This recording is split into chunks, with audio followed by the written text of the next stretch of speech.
What's happening, guys? This is Bharat Nagpal for iGyaan.in, and Apple yesterday announced the two new smartphones for their iPhone line of devices. So the iPhone 5s and the iPhone 5C.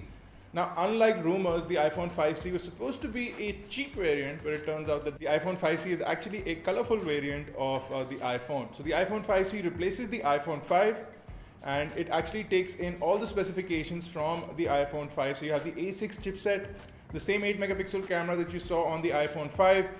You have the same sort of hardware on the inside, as well as the same 4-inch Retina display.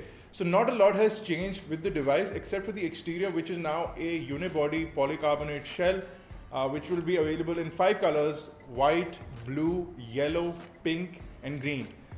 You can choose that. You can also call it the 5C because it has 5 colors. I don't know what Apple was thinking about it. Everybody thought that it's going to be iPhone 5 cheap, but it's actually an iPhone 5 color variant. The next phone that was announced was the iPhone 5s. Now what this is essentially a hardware bump on the iPhone 5. The body and the shell is identical to the iPhone 5. So no changes in terms of exterior. You have the same 4-inch Retina display. You have the same aluminum body with chamfered edges and glass inserts on the top and bottom. You do have a new camera on the device, which is a new element lens, as well as a new 15% larger sensor, which gives you a 1.5 micron size of the sensor pixel, which gives you more light, more information, and the lens is now f2.2, so it captures more light as well.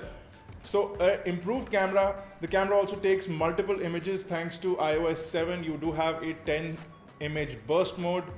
So you get a lot of new features with the camera. You also have the new A7 chipset on the inside of the iPhone 5s, which gives you double the speed in terms of performance and gives you double the hardware and graphic performance as well with the new A7 architecture. So you get better graphics, faster speed. And what Apple has also added is the new M7 chip next to the A7 chip, which will give you data and track data for your motion. So it uses the gyroscope, the accelerometer, and the proximity sensor to give you information along with the geotagging information. It takes all of that information and calculates and analyzes data on the go all times. So apps like Nike Fuel and Nike Plus Move will be able to use this data to track your movement, and a lot of third-party developers will be making applications to track your movement, to track your fitness, to track your health. So great little add-on into the device. A lot of people like buying fitness bands, etc., but now the iPhone will have that inbuilt into it, so you won't need an additional accessory.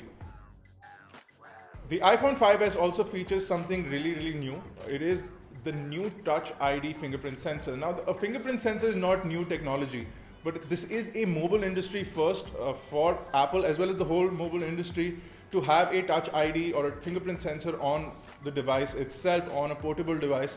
What this does is it adds a new layer of security onto the device. Now, the Touch ID sensor will be used to do basic things within iOS 7, like basically unlocking the device and making purchases in the iTunes store. You'll also be able to possibly use it to access your keychain, which is a feature of iOS 7 which keeps in all your passwords. So if you need identification, you don't need to enter passwords anymore. You just need to scan your thumb and the device will authenticate all that information.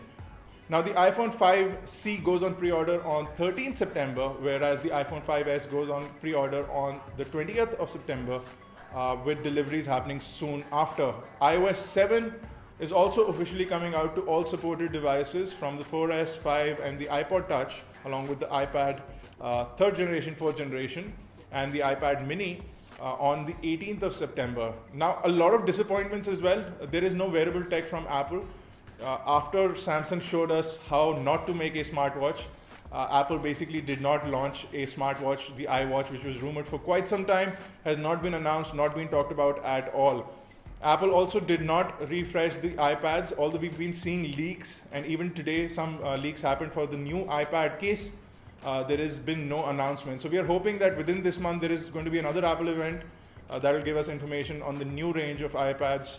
So the new iPad mini and the new iPad 5 is going to be launched sometime later this month. So there you go, guys. This is a quick roundup of Apple's September 10th event. If you have any questions, queries, do drop them in the comment section below. But you can get all the information on all the launches that happened yesterday, and we're covering up Apple all over iGyaan.